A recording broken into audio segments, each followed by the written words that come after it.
En el capítulo 19, esa primera parte del capítulo.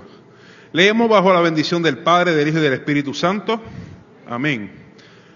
Aconteció que cuando Jesús terminó estas palabras, se alejó de Galilea y fue a las regiones de Judea, al otro lado del Jordán.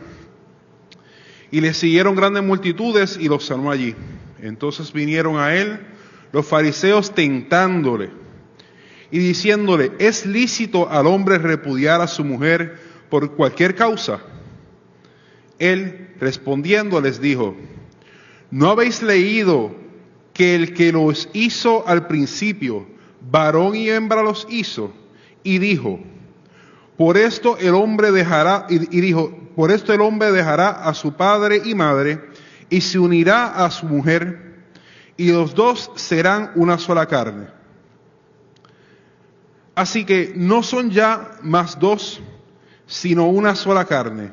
Por tanto, lo que Dios juntó, no lo separe el hombre. Le dijeron: ¿por qué pues mandó Moisés dar carta de divorcio y repudiarla? Él les dijo: por la dureza de vuestro corazón, Moisés os permitió repudiar a vuestras mujeres, mas al principio no fue así. Y yo os digo que cualquiera que repudia a su mujer, salvo por causa de fornicación, y se casa con otra, adultera, y el que se casa con la repudiada, adultera.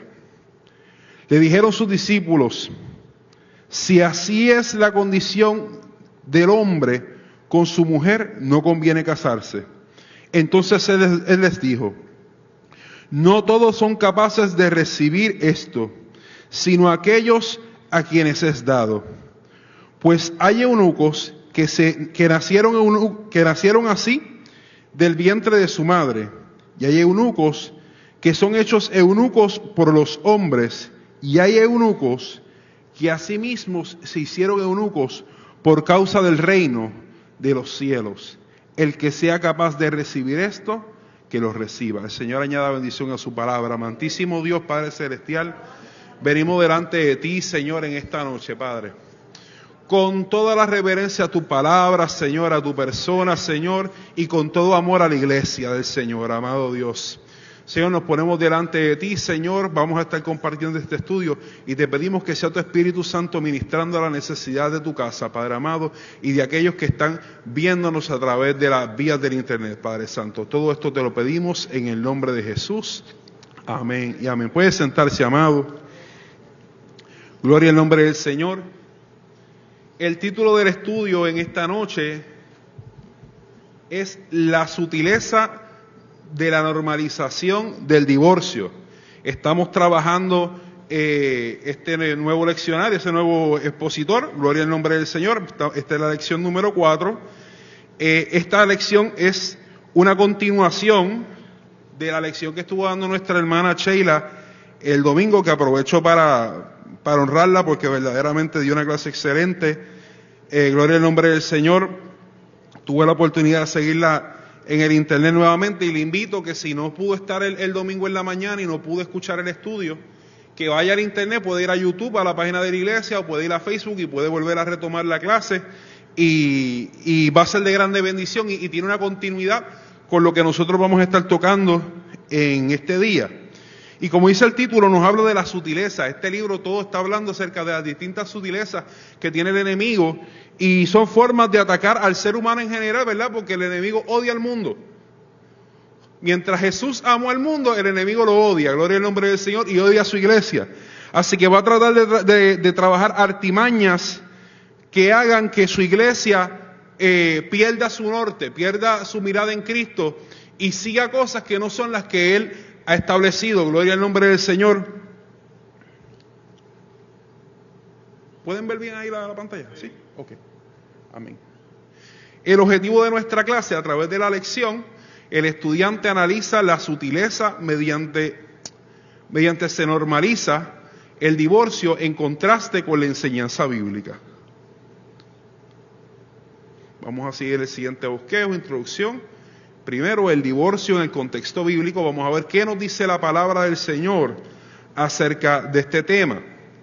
Segundo, la sutileza de la normalización del divorcio. Tercero, el divorcio y la práctica pastoral. Y una breve conclusión. Nuestro texto áureo para esta noche lee como sigue, Mateo 19:6. Así que no son ya más dos, sino una sola carne. Por tanto, lo que Dios juntó, no lo separe el hombre.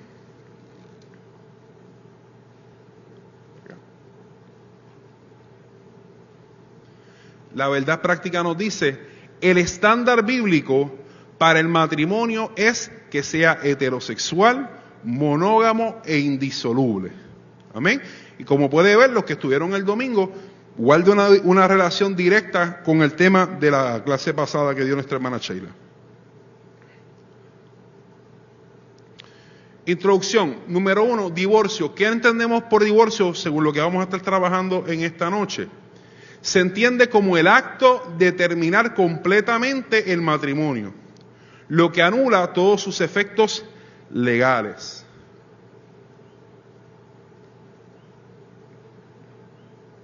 Ahora sí. En estos tiempos, el divorcio se ha vuelto algo común y corriente, muy diferente a lo que dice la Biblia. Vamos a estar estudiando brevemente a lo largo de esta clase qué realmente nos dice la Biblia acerca de cuál es la voluntad de Dios en torno al matrimonio y al divorcio. Pero en contraste a esto, nosotros podemos ver que la sociedad actual lo que hace es que incluso lo celebra. Amén. ¿Verdad? No estamos en una actitud de señalamiento, ni mucho menos, sino que queremos saber qué es lo que la palabra nos tiene que enseñar acerca de esto.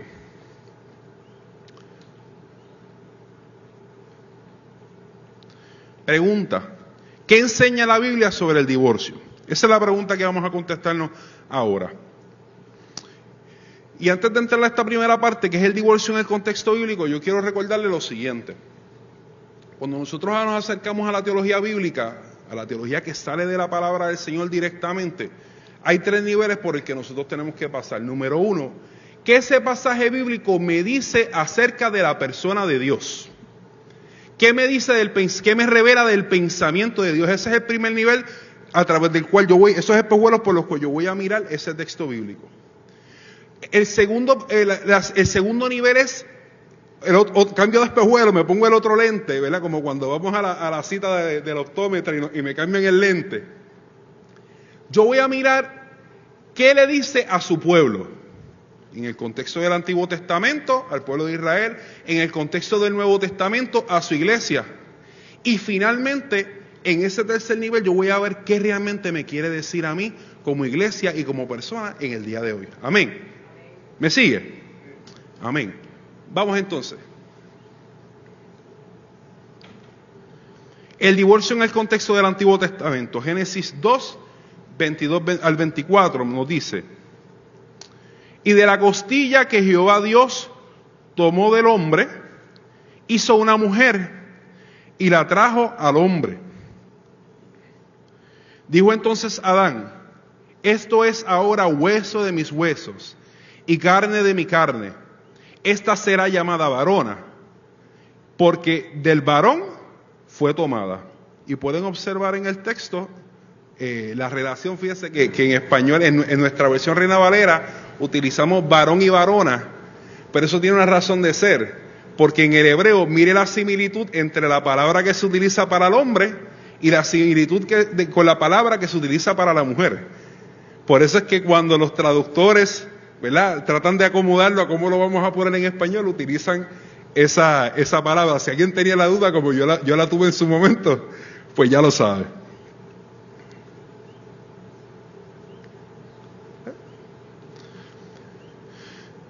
(24) Por tanto, dejará el hombre a su padre y a su madre, y se unirá a su mujer, y serán una sola carne. ¿Qué podemos observar a raíz de este pasaje? De acuerdo con Génesis 2, del 22 al 24, número 1, nos dice que Dios creó al hombre y a la mujer. No tenemos duda en cuanto a eso, amén. Creemos que fue Dios el que creó al hombre y que creó a la mujer y que creó solamente 2 sexos. Dos sexos, hombre y mujer, y que nuestro género va atado directamente a nuestro sexo biológico. Amén. Segundo, tiene la misma esencia. La dignidad del hombre y la dignidad de la mujer están al mismo nivel. No es que uno tiene una dignidad mayor que la otra, simplemente tienen roles distintos. Pero es la misma dignidad porque salió ¿de qué? Del costado del hombre. Adorado el nombre del Señor. Tercero, nos dice que se unirían y serían ¿cuánto? Uno. ¿Se acuerda de la clase de matemática en elemental cuando nos hablaban de una unidad? Cuando yo cogía muchas cositas, las poníamos juntas y se convertían ¿en qué? En una unidad. Y lo leíamos como uno, ¿verdad que sí? Porque es una unidad. De la misma manera, ese hombre y esa mujer, en el momento en que vienen al santo vínculo del matrimonio, se convierten en uno. Estamos repasando aquí un poquito de la clase de nuestra hermana Sheila. ¿Ven? Ahora, ¿qué nos dice la palabra a partir de esa base que nos está dando de la creación? El primero nos dijo, mira, Dios fue el que creó al hombre y a la mujer, lo creó con este diseño, lo creó de esta manera y los creó con este propósito. Si hubiésemos seguido leyendo en Génesis, nos iba a hablar de que se le dio un mandato al ser humano en general, ¿verdad? Al hombre y a la mujer, de que se multiplicaran y fructificaran y que llenaran la tierra. Ese era el propósito de Dios. Ahora nos movemos más adelante en el Antiguo Testamento y llegamos hasta el libro de Malaquías, capítulo 2, versículos 16. Y nos dice, porque el Señor y Dios de Israel, el Señor de los ejércitos, claramente ha dicho que aborrece el divorcio y a quienes encubren su iniquidad. Tengan pues cuidado con su propio espíritu y no sean desleales.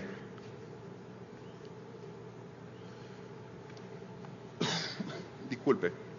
De manera que Malaquías 2:16 establece que Dios aborrece el divorcio, pero también al que practica la infidelidad. Está aborreciendo a esa persona que está cometiendo ese pecado sin arrepentimiento. Gloria al nombre del Señor. Porque sabemos que cuando venimos en arrepentimiento al Señor obtenemos perdón. ¿Cuántos dicen amén? Pero si no hay arrepentimiento en nuestro corazón, no puede haber perdón. Así que si bien Dios aborrece el divorcio, también nos dice que aborrece esa práctica de la infidelidad, que es la que provoca entonces en muchas ocasiones esta situación del divorcio.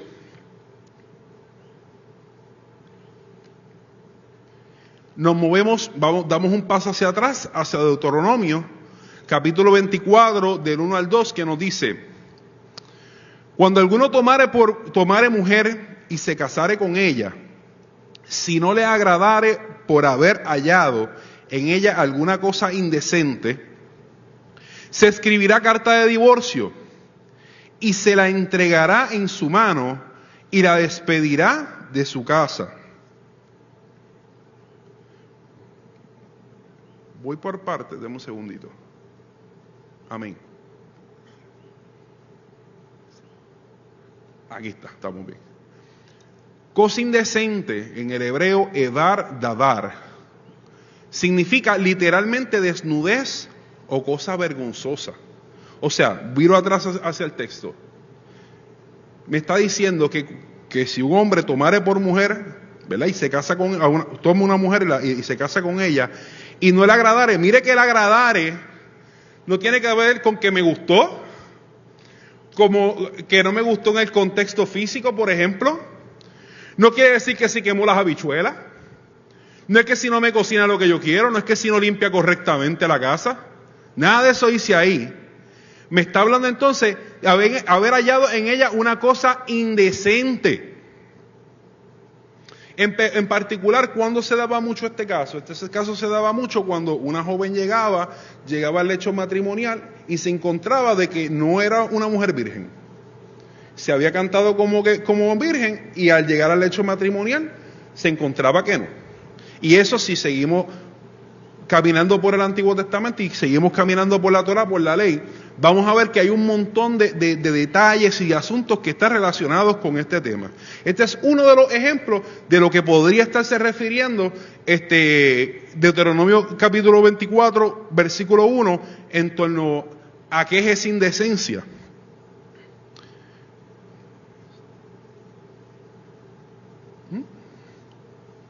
por aquí, perdónenme.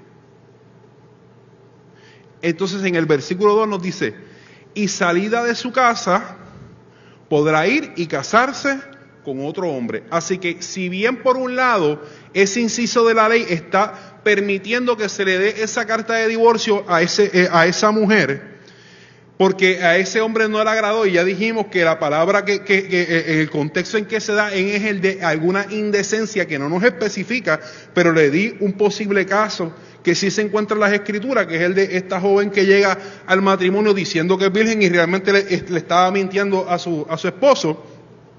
Un ejemplo de eso, perdóname que haga el paréntesis, lo que pasó con José y María, ¿verdad? José se entera de que María está embarazada. ¿Qué nos dice la escritura acerca de la actitud de José?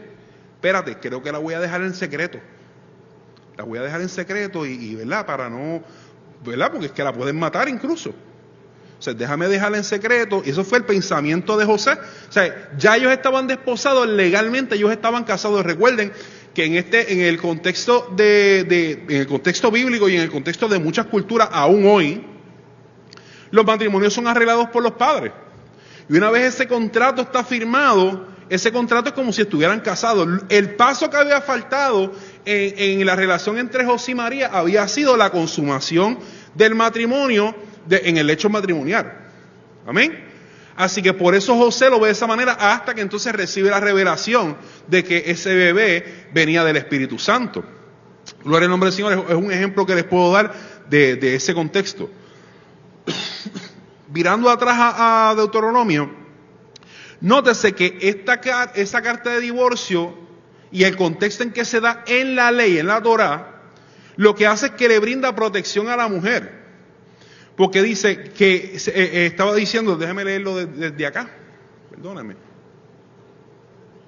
Y salida de su casa podrá ir y casarse con otro hombre. Si no fuese de esa manera, esa mujer hubiese quedado completamente desamparada. Sabrá Dios dónde hubiese terminado. Muchas mujeres que no tenían esposo, no tenían fuente de ingresos, no tenían sustento, a veces terminaban hasta en la prostitución. O caían en manos de los paganos, cuando salían fuera del territorio de Israel. Así que en todo momento tenemos que estar claros que aun cuando Dios aborrece el divorcio, hizo provisión en su ley para no dejar a la mujer desamparada en caso de que éste ocurra.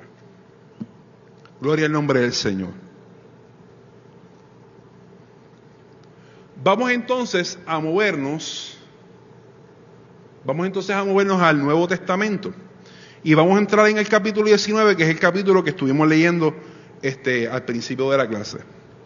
Nos dice el versículo 3. Entonces vinieron a él los fariseos, tentándole y diciéndole: ¿Es lícito al hombre repudiar a su mujer por cualquier cosa? Y mire lo primero que tengo que decir es lo siguiente. No lo dice aquí, pero lo leímos al principio.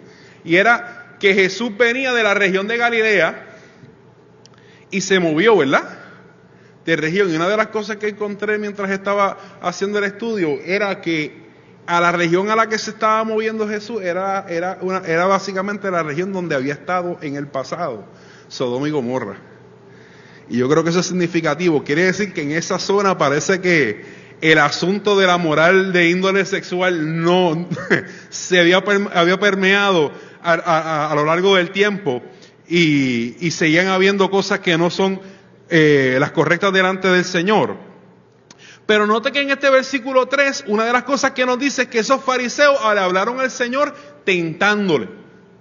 Estaban buscando la manera de entramparlo. Y note lo que dice: ¿es lícito al hombre repudiar a su mujer por cualquier cosa? Y eso es una clave. Como era costumbre, los fariseos estaban haciendo una pregunta para entrampar a Jesús. Sabemos que en múltiples pasajes de la Escritura se repetía esta conducta de parte de los fariseos de hallar alguna forma de acusar a Jesús. Por eso Jesús tenía mucho cuidado en la manera en que se expresaba y le contestaba sus preguntas, porque sabían que lo que estaban buscando era acusarlo. En el próximo versículo, Mateo 19:4, nos dice: Él, Respondiendo, les dijo: ¿no habéis leído que el que los hizo al principio, varón y hembra los hizo? Aquí vemos claramente que Jesús recurrió a los principios establecidos por Dios en la Escritura, aún previo a ser dada la Torá, aún previo a haber sido dada la ley. Me explico. Sabemos que Génesis es parte de la ley, ¿verdad que sí? Amén. ¿Cuántos saben que Génesis pertenece al Pentateuco, a los primeros 5 libros de la Biblia? Amén. Ay, no los escucho. Está bien. Importante, porque si no, hermana Elisa, tenemos que ir para atrás a los estudios. Entonces, cuando estoy diciendo que es dado antes de que fuera dada la ley, es porque hay unas narraciones que están dentro de la Torá, dentro de la ley, dentro del Pentateuco, que históricamente lo que están narrando es previo a que se diera la ley. Porque la ley viene a ser dada cuando, ya en el Sinaí, cuando ya el pueblo de Israel está establecido, etcétera. Ese Dios lo forma como una nación. A eso es a lo que me refiero, por si acaso. Así que Jesús va a lo más básico, que es el Génesis, a la creación misma como fundamento de su enseñanza. Para aquellos que no quieren utilizar el Antiguo Testamento y que dicen barbaridades, y Jesús utilizó el Antiguo Testamento y los discípulos utilizaron el Antiguo Testamento como la base de su predicación. Amén. Continuamos. Versículo 5. Y dijo: por esto el hombre dejará padre y madre y se unirá a su mujer y los dos serán una sola carne. Claro, él lo está diciendo como pregunta porque está preguntando sobre ese texto de Génesis, de Bereshit. Una sola carne implica un vínculo que incluye la totalidad del ser humano. Vuelvo y repito. Una sola carne implica un vínculo que incluye la totalidad del ser humano. ¿Cuál es esa totalidad? Espíritu, alma, cuerpo. Cuenta de banco, esa también. Veo caras largas. Mi hermana Noemí dice que sí. Oye, como que empezaron a sudar, ¿qué pasó? Yo lo hice a propósito a ver si estaban despiertos. Oye, yo conozco muchos matrimonios que todas las cuentas son separadas. Que si a suponer que fuese ese el caso, si Celidian no paga la luz, pues nos quedamos sin luz. Si yo no pago el agua, nos quedamos sin agua. Y entonces ven acá, si el vínculo matrimonial es espíritu, alma y cuerpo, y se hacen una sola carne, y ese es el lugar de donde nacen las nuevas vidas que son los hijos. Y si es un vínculo que es santo, que ha sido presentado delante del Señor en el altar de Dios, porque yo creo todavía en las bodas en las iglesias, amén. Gloria, delante de la congregación. Eso soy yo, amén. Pastor, ¿usted dice que sí? Amén. Pues entonces, yo creo que es verdad que hay unas negociaciones que se tienen que llevar a cabo, ¿verdad? Usted sabrá. Pero si es todo, es todo. Gloria al nombre del Señor. Bueno, pero ya eso es una opinión mía. Espíritu, alma y cuerpo. Entonces repetimos que se constituye una unidad. De manera que vamos a hablar ahorita de unas implicaciones legales que tiene el matrimonio. Pero no es solamente las implicaciones legales. Es que cuando yo hice ese contrato, y qué lástima que Seri no pudo estar hoy, está en una actividad con los nenes, el día de la boda, ¿usted sabe quién fue el más que lloró de los que estaban en la iglesia? A que no adivina, vamos. Bueno, no voy a decir que adivine. A que no infiere. Yo. El pastor nos estaba casando y yo estaba bebiéndome las lágrimas. Porque yo sabía en lo que yo me estaba metiendo, amado. Yo sabía el compromiso en el que yo me estaba metiendo. Varones, ¿usted sabe el compromiso que usted se metió cuando se casó? Yo sé que él sabe. Héctor, ¿usted sabe dónde usted se metió? Hermano, el otro Héctor. Hermano Raúl. Gloria al nombre del Señor. Esto es un asunto bien serio, amado. Entonces yo escuchaba lo que me estaba diciendo el pastor en medio de la boda, y a lo mejor la gente estaría pensando, ay, qué linda la iglesia, qué linda el traje de la novia, qué lindo el séquito. De verdad que la boda quedó hermosa. Pero yo lo que estoy pensando es que yo estoy pactando con Dios. Amado, yo he tenido problemas con mi esposa, claro que sí. Como los ha tenido usted. Pero pesa. No pesa negativamente, pesa el aspecto de que tú estás casándote, tú estás reconociendo que tú estás pactando delante de Dios. No delante del juez, no delante del notario, delante de Dios. Y ahí la cosa cambia, amado. Y si no me cree, pregúntale a Celi cuando la vea, ¿qué le va a decir? Que a cada rato me pega algún vellón. Gloria al nombre del Señor. Versículo 6, es decir 16, versículo 6. Así que no son ya más dos, sino una sola carne. Por tanto, lo que Dios juntó, no lo separe el hombre. Y esto es bien importante porque nuestra hermana Chela estaba diciendo en la clase pasada que cuando había un acto de inmoralidad sexual, una infidelidad, cuando esa persona se vinculaba a esa otra persona en una relación adúltera, dentro de las condiciones que sean, la gravedad de esto es que se están haciendo una sola carne. Cuando una persona comete una infidelidad sexual con otra persona, no solamente se está vinculando físicamente, se está vinculando espiritualmente.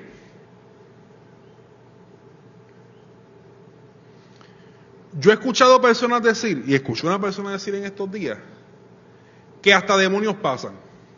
Y usted sabe que yo no estoy ahora haciendo un estudio de eso, pero yo lo creo. Soy yo. Eso lo creo, eso pienso yo. Y sé de testimonios de personas que el enemigo los ha engañado. Escuché una persona que salían a evangelizar en grupo, ese día se fue solo, se puso a evangelizar a una muchacha. Allá se metieron en un carro y cuando están, usted sabe, se le voltea la cara de esa muchacha y empieza a hablar de un demonio. Te gajé, te tengo, ahora eres mío. Y sé de mucho, ese no es el único testimonio que conozco de esa manera. ¿Por qué se lo digo? Porque es un área de mucha debilidad dentro del pueblo de Dios. Tenemos que cuidarnos las espaldas, dentro, fuera del templo. Tenemos que cuidar a nuestras esposas, tenemos que cuidar a nuestros esposos. Amén. Gloria al nombre del Señor. Tenemos que cuidarnos nosotros. Ayer escuché una analogía que me estuvo muy chistosa porque he pasado por esa experiencia. Es que esta muchacha dice, usted ha ido al restaurante que está aquí en Montelledra de comida de pasta y demás. Lo primero que te ponen es un cesto de ¿qué? Dijeron de pan. Y usted coge el pan más delicioso del mundo y usted se lo jampea. Y usted cuando ya le ponen la carta que usted va a pedir, ya usted se siente satisfecho. Pero usted como quiera, ¿sabe lo que hace? Que pide. Y con toda la hartura, perdóneme la expresión, después viene y pide postre también. Porque es tan bueno. Y ella decía, de esa misma manera nosotros tenemos que llenarnos de Dios.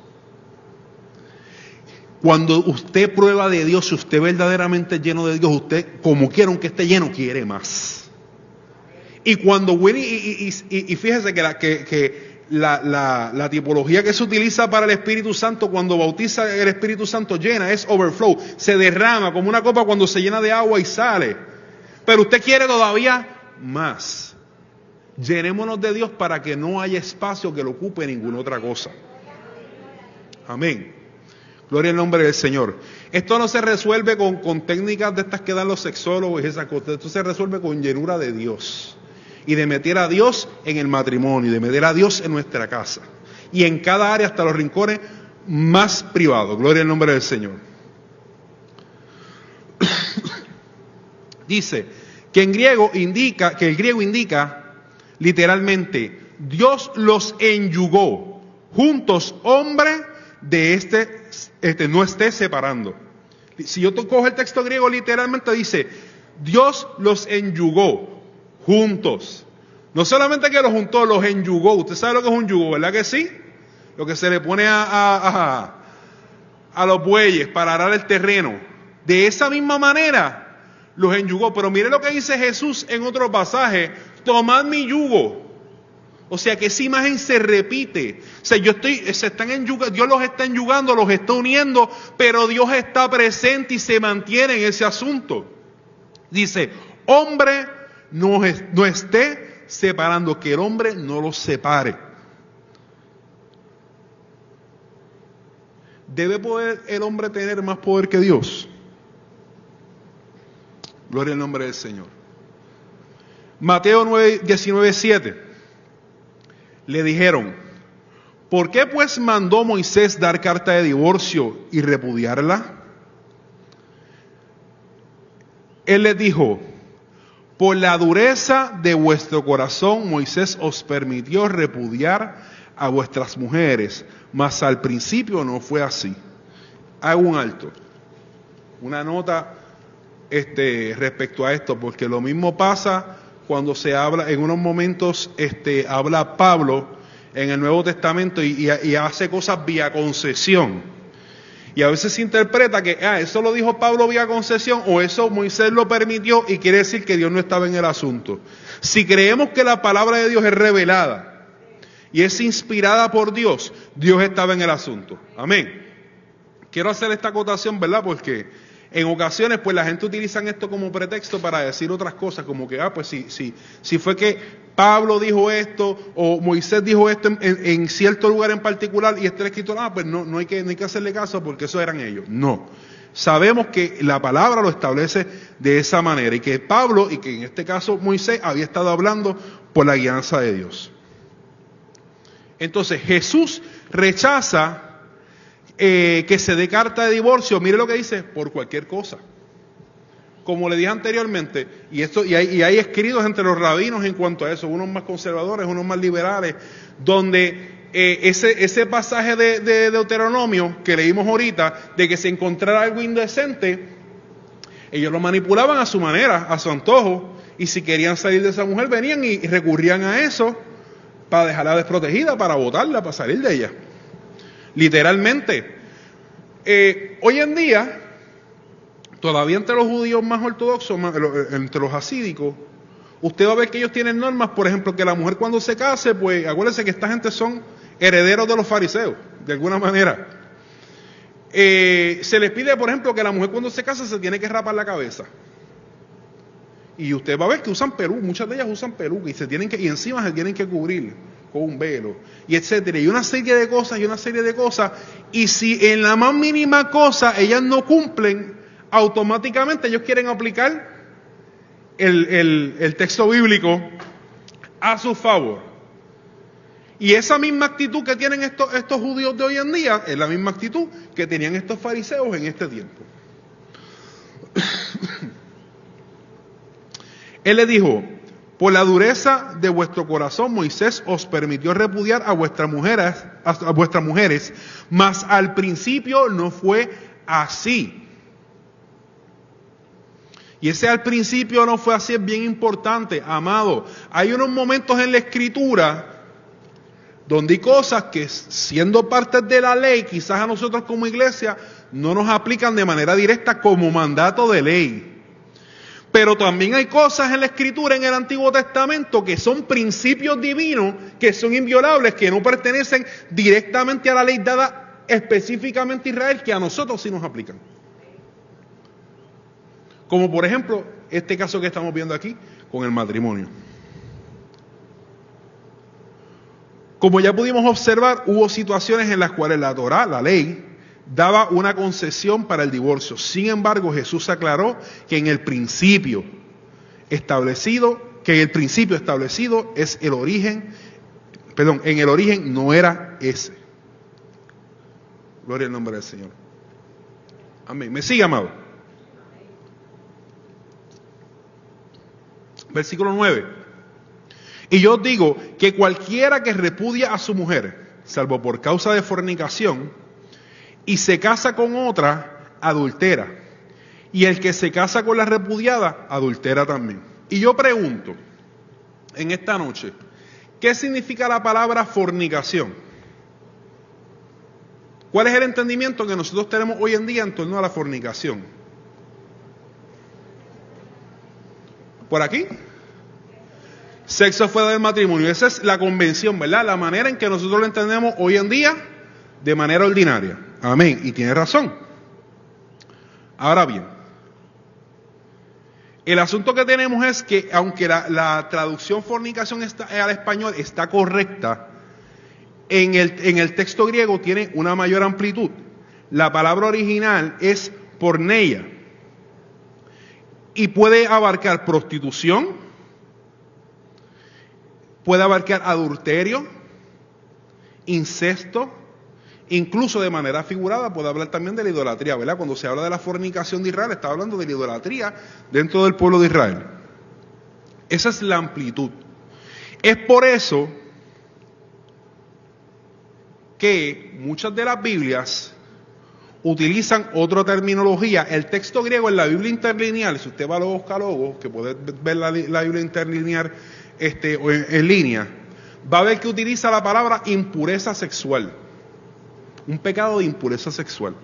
La Biblia contemporánea utiliza también, la Reina Valera contemporánea utiliza también la palabra fornicación. La Biblia de las Américas habla de infidelidad. La Dios habla y utiliza unión ilegal. La Nueva Versión Internacional, yo por lo menos soy bastante, me gusta mucho la Nueva Versión Internacional, precisamente porque he notado estas cosas. Utiliza la frase inmoralidad sexual. Y la Nueva Traducción Viviente habla de que le haya sido infiel. Claro, en el caso de la Nueva Traducción Viviente, al ser una paráfrasis, pues cambia un poquito el lenguaje. Pero para que tengamos idea de la amplitud de lo que tiene que ver el texto. Amén. Así que podemos decir que de boca de Jesús solo tenemos una causal de divorcio, que es la inmoralidad sexual. Hago un alto aquí un momento. Se han dado casos, por ejemplo, de personas que se han casado y aún después de haberse casado, por ejemplo, los encuentran en un acto de sodomía, de homosexualismo, de lesbianismo. Es un acto de inmoralidad sexual. Igual. Y ¿verdad? Yo veo gente como que buscándole la quinta pata al gato. Hay gente que son bien extremistas y de cualquier manera quieren tratar de evitar el divorcio, que ciertamente vimos en Malaquías que Dios lo odia, que Dios lo aborrece. Pero también tenemos que ver que la naturaleza humana en la que nosotros estamos y este mundo caído en el que nosotros estamos presenta una serie de retos. Así que nosotros también como iglesia del Señor tenemos que no ser cuadriculados y poder observar los distintos aspectos que hay en cuanto a esto. Amén. Continúo. En el caso de Pablo, más adelante, instruye a que el casado con un inconverso no se divorcie, pero si el inconverso lo deja, queda libre. No voy a entrar mucho en detalle, déjame ver si tengo el texto aquí, que creo que lo copié, sí lo tengo aquí. Déjame leer el texto, antes de hacer el comentario. Primera de Corintios 7:15 dice, pero si el incrédulo se separa, sepárese, pues no está el hermano o la hermana sujeto a servidumbre en semejante caso, sino que a paz nos llamó Dios. Quiero cerrar ya con este aspecto ¿verdad? Del contexto bíblico. Y este es un pasaje que hay que leerlo en todo su contexto, todo el capítulo, y poder estudiarlo con detenimiento, pero básicamente en resumen lo que nos está diciendo es que persona A viene a los caminos del Señor, está casado. Persona B no quiere seguir viviendo con persona A porque está sirviéndole al Señor y le da carta de divorcio. Pues ¿qué nos dice el texto bíblico? Mira que tiene libertad, queda libre. Este en el contexto de Pablo. Ahora, segunda parte, la sutileza de la normalización del divorcio. Mire esto.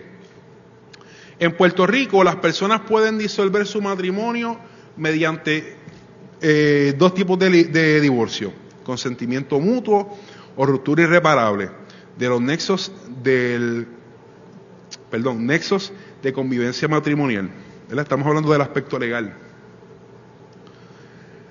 Las causales para el divorcio incluyen, nótese, estoy hablando del aspecto legal, divorcio por consentimiento mutuo, que los que han estudiado leyes, que son unos cuantos aquí, saben cuál es el origen de dónde salió eso, un caso bien notable.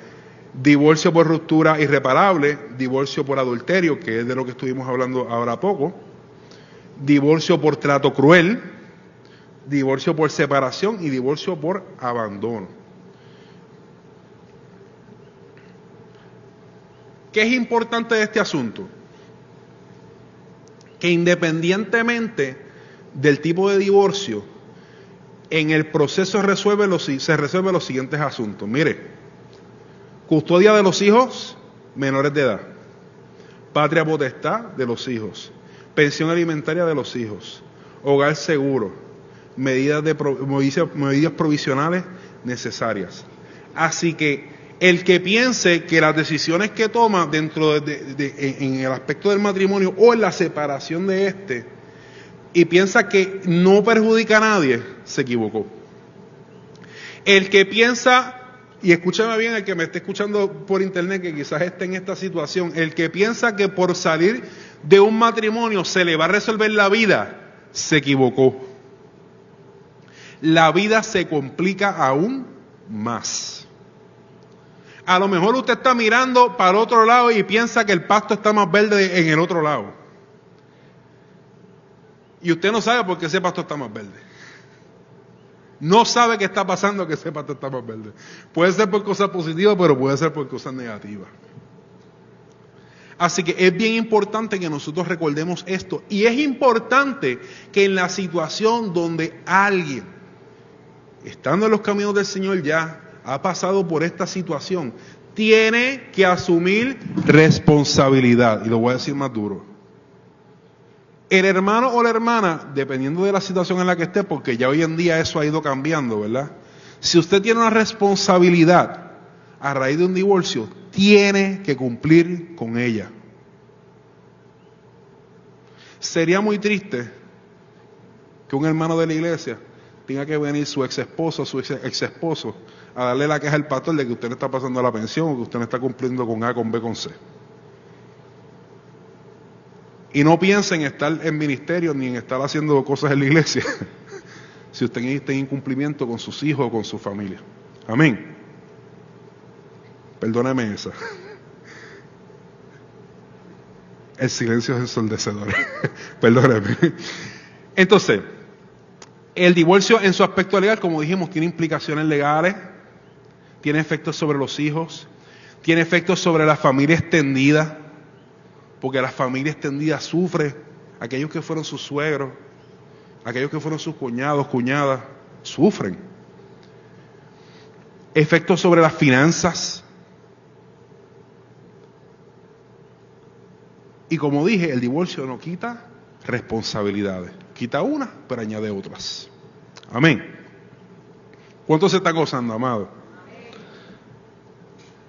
El divorcio en su aspecto moral. El Estado garantiza lo legal, pero no lo moral. Repito, el Estado garantiza lo legal, pero no lo moral. Aunque el Estado apruebe el divorcio y recasamiento cuantas veces quiera, desde la ética cristiana esto es inmoral. Los hijos pagan un alto precio, número uno. Y ahora estoy hablando no del aspecto legal, estoy hablando ahora del aspecto moral. Yo no soy hijo de un matrimonio divorciado, pero sí lo tuve de cerca porque mis hermanos mayores, ustedes conocieron a uno de mis sobrinos que he estado viniendo por ahí. Digo, han conocido a varios, pero yo soy hijo de un segundo matrimonio. Y habiendo tenido a mi papá y a mi mamá, a mí también me ha afectado la situación de mis hermanos. He visto cómo eso afectó y sigue afectando a mis hermanos. He visto cómo ha afectado a mis sobrinos también. Y se lo digo con el corazón en la mano. Pensemos bien las cosas. Y si ya tomamos una decisión en el pasado de lo que fuese, trabajemos sobre eso en el Señor. Amén. Continúo. La reputación del cristiano y de la iglesia queda manchada. Ya estoy hablando ya en este contexto de cuando hay personas que están en la iglesia ya y finalizan en un divorcio. No tanto por la situación en particular, y le voy a explicar a qué yo me refiero con esto. Y es a lo siguiente. En general, esta estadística la busqué yo en la página de la rama judicial. Mentira, no, este es de Lifeway, un estudio de Lifeway. Decía, número 1, que Puerto Rico tiene una tasa de divorcio más o menos general como la que está viendo en otras partes del mundo. En partes del mundo cristiano, entre comillas, ¿verdad? De la cristiandad. En general, la tasa de divorcio entre cristianos está cerca de las tasas de la población general, con un porcentaje de que ronda entre 15% y el 20% para aquellos que practican regularmente su fe y asisten a la iglesia. Ese es el criterio, gente que va regularmente a la iglesia y que practican regularmente su fe. Entonces, si usted está evangelizando a una persona y usted le está compartiendo a Cristo, y esa persona que usted le está compartiendo a Cristo, lo que ve en la iglesia es lo mismo que hay en el mundo, ¿qué chiste tiene venir al culto? ¿Qué chiste tiene buscar del Señor? En ese sentido es al que yo me refiero con el sello que esto le pone al testimonio de la iglesia. Estoy hablando de la iglesia cristiana en general. Esto no quita que esto va a pasar, va a pasar. Entre nosotros tenemos nuestras historias.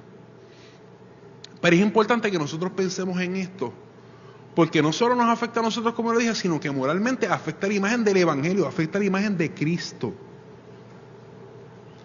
Porque volvemos a lo mismo. Antes los testimonios eran, mi matrimonio estaba destruido, llegué a Cristo y Cristo me salvó y Cristo arregló mi matrimonio. Ahora el testimonio es, el predicador fulano de tal lleva 3 matrimonios. Entonces, ¿qué pasa? A la hora de tú predicar el evangelio, dices, pero si tiene la misma cantidad de matrimonios que tiene el artista. Entonces, no solamente eso, nos provoca una crisis ministerial, porque hay exigencias bíblicas altas para aquellos llamados al ministerio conforme a la Biblia. Cada día es más difícil que personas en la iglesia puedan ocupar esas posiciones. Y no vamos a entrar en ello porque ese es tema para otro momento. Pero entonces, ¿qué pasa? A veces la iglesia en general, estoy hablando de la iglesia de Cristo en general, necesita ocupar unas posiciones. Hay gente que podrían estar ocupando esas posiciones, pero su estatus no se lo permite. ¿Ok? Así que tengamos eso en consideración, y esos son aspectos de cómo esa sutileza de cómo se ha ido aceptando el divorcio y cómo se ha ido normalizando van afectando a la iglesia del Señor. Finalizo con la siguiente parte: el divorcio y la práctica pastoral. Número 1, el divorcio no es una festividad, es un proceso de pérdida que conlleva un proceso de duelo. Eso es lo primero que tenemos que establecer. Yo tengo que hacerle ver a mi hermano, mi hermana, que acaba de pasar por ese proceso, que no es como le dice el mundo, vamos a hacer una fiesta, vamos a darnos unos tequilas y vamos a celebrar porque saliste de él o saliste de ella. Siempre, no importa que la persona haya sido el abusador más grande de este mundo, es un proceso de duelo, porque usted y yo nos casamos con todas las intenciones de vivir con esa persona por siempre. Nos casamos con amor. Nos casamos con unas expectativas, y eso necesita ser sanado.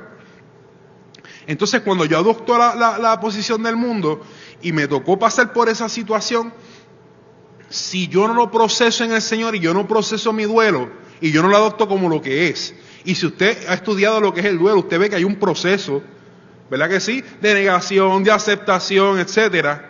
Ese proceso tiene que pasar en nosotros. Eso no quiere decir que usted ahora va a estarle...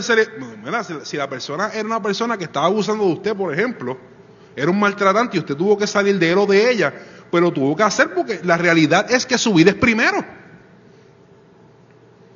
Amén. Amén. Pero eso no quita que tengamos que vivir ese proceso de la mano de Dios y de la manera correcta, no de la mano del mundo. Amén. El divorcio siempre es traumático en algún nivel, a uno de una manera más grande, a otros de una menor manera. Se debe apoyar y acompañar a la persona divorciada y a sus hijos. Y ahí entra la labor pastoral. Y cuando digo pastoral, sí de los pastores, pero de la iglesia del Señor.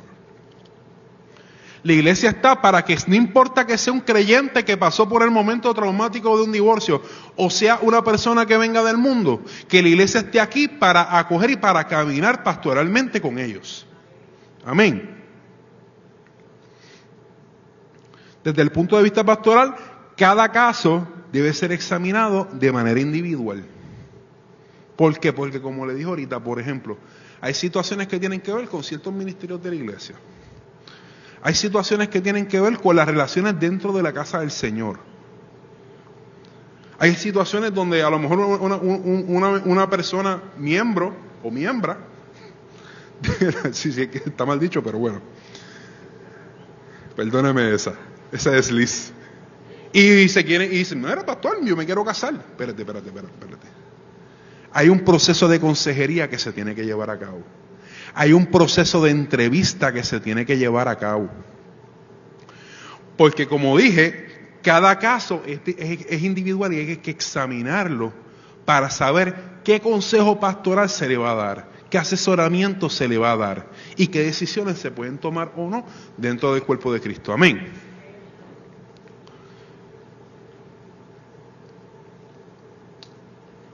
La persona divorciada y los hijos deben ser provistos de acompañamiento pastoral, consejería y, de ser necesario, ayuda psicológica. Para todo eso hay recursos en el cuerpo de Cristo. La iglesia enseña la verdad de la palabra de Dios y esta incluye también la restauración en Cristo. Repito, nosotros enseñamos la verdad de la palabra de Dios. La palabra de Dios muchas veces duele. Hay momentos en que nos golpea. No crea que yo estoy aquí haciéndome un chiste. Yo estoy aquí con temor del Señor porque tengo que dar lo que dice la palabra, pero con amor a la iglesia. Amén. Y esa palabra también incluye que en Cristo todas las cosas son hechas nuevas. Que Dios transforma todo. Y que hay restauración en Cristo. Para el que está dentro de la iglesia como para el que llega. Amén. Y voy a finalizarlo aquí. Amén. Le voy a pedir que se ponga de pie en esta noche.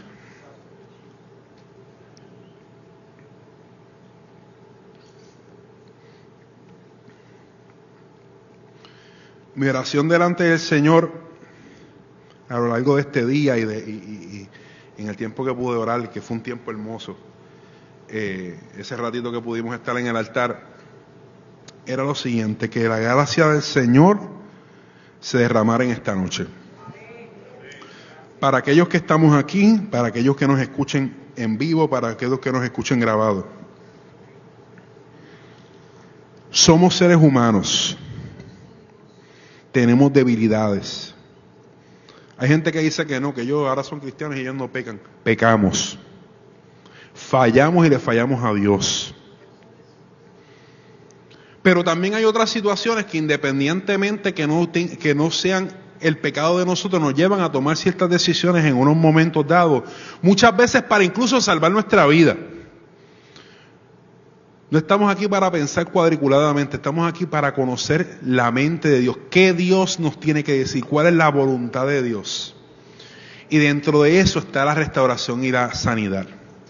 Y en mi oración estaba también, Señor, que si había algún hermano o hermana que están pasando por un proceso donde están viendo la posibilidad del recurso del divorcio, que Dios meta su mano en esta hora. Que entiendan que Dios los vinculó en amor y que en ese pacto en el que ellos tuvieron delante de su altar, Dios se comprometió a estar presente en tanto y en cuanto nosotros se lo permitamos en nuestro matrimonio. Hermano, mete a Dios en tu cámara. Mete a Dios en tu lecho matrimonial. Mete a Dios en tu carro, en tu casa. Pero ¿sabes cuál es el secreto de esto? Permítele a Dios que te cambie tus actitudes. Todos los cambios empiezan por uno. Yo no puedo cambiar a mi esposa. Yo tengo que cambiar yo. Y tengo que permitirle que el Espíritu Santo moldee quien yo soy. Cambie quien yo soy. Cambie mi manera de pensar. Cambie mi manera de hablar. Cambie mis actitudes, adorado el nombre del Señor. Y entonces usted va a ver que el césped va a caer cambiando de color. Hay gracia de Dios para ti en esta noche, adorado el nombre de Jesús. De igual manera, yo le pedí al Señor, Señor, te pido por mis hermanos y hermanas que han pasado por este proceso. Solo tú conoces las situaciones y las condiciones por las cuales ellos han pasado por ese proceso. Si bien nosotros no queremos normalizar esto, sino que queremos luchar por los matrimonios, queremos que haya un cambio y que el propósito de Dios se cumpla, Señor, también te pedimos, Señor, por sanidad. Sanidad espiritual, sanidad del alma, sanidad en los pensamientos e incluso sanidad física. Porque el dolor que produce estos procesos, el dolor que produce el cargar con esto, también trae enfermedad y también trae dolencias en nuestro cuerpo. Así que yo le voy a pedir en esta noche que oremos. Amén. Amado Dios Padre Celestial, Señor, te presentamos esta clase que nosotros hemos tenido en esta noche, Padre. Gracias por tu palabra, porque tu palabra transforma. Gracias por tu palabra, porque tu palabra cambia. Gracias porque tu palabra nos exhorta y nos aconseja cuál es el camino a seguir, Padre amado. Pero también tu palabra sana, oh Dios. Mira cada una de las peticiones y las cosas que hemos hablado aquí, que las hemos puesto delante de ti en esta hora. Y te pedimos que milagros ocurran en el nombre de Jesús. Sanidades en la mente, en el espíritu, en el cuerpo ocurran en el nombre poderoso de Jesús. Que actitudes en nuestra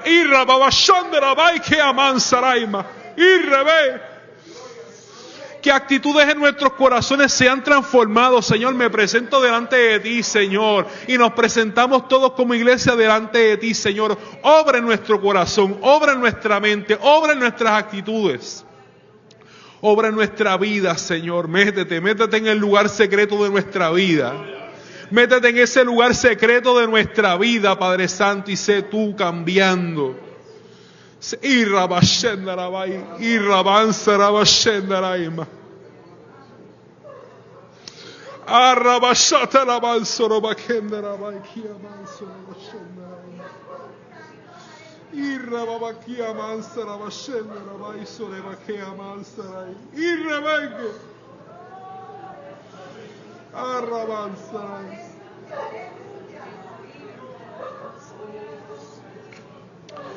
Espíritu Santo Dios, Espíritu Santo Dios, Espíritu Santo Dios, Espíritu, dele adoración al Señor, dele adoración al Señor en esta hora. Adora a Dios y dele gracias, aleluya. Adora a Dios y dele gracias. Espíritu Santo de Dios, Espíritu Santo de Dios, derrámate, adorado el nombre de Jesús. Derrámate sobre tu iglesia y sé tú sanando, Dios. Derrámate sobre tu iglesia y sé tú sanando, Dios. Sé tú dando confort, Dios. Sé tú sanando el dolor, Padre. Sé tú ayudando, fortaleciendo, Padre. Oh gloria, oh gloria, oh gloria, oh gloria, oh gloria, oh gloria, oh gloria, oh gloria. Cierra tus ojos y dale gloria a Dios. Cierra tus ojos y dale gloria a Dios. Cierra tus ojos y ora a Dios. Aleluya. Espíritu Santo, tú eres el sanador, Dios. Espíritu Santo, tú eres el sanador. Tú haces todas las cosas nuevas, Dios. Tú haces todas las cosas nuevas, Dios. Tú haces todas las cosas nuevas, Dios. Gracias, Señor. Gloria al nombre de Jesús. Gloria a Dios. Gracias, Señor.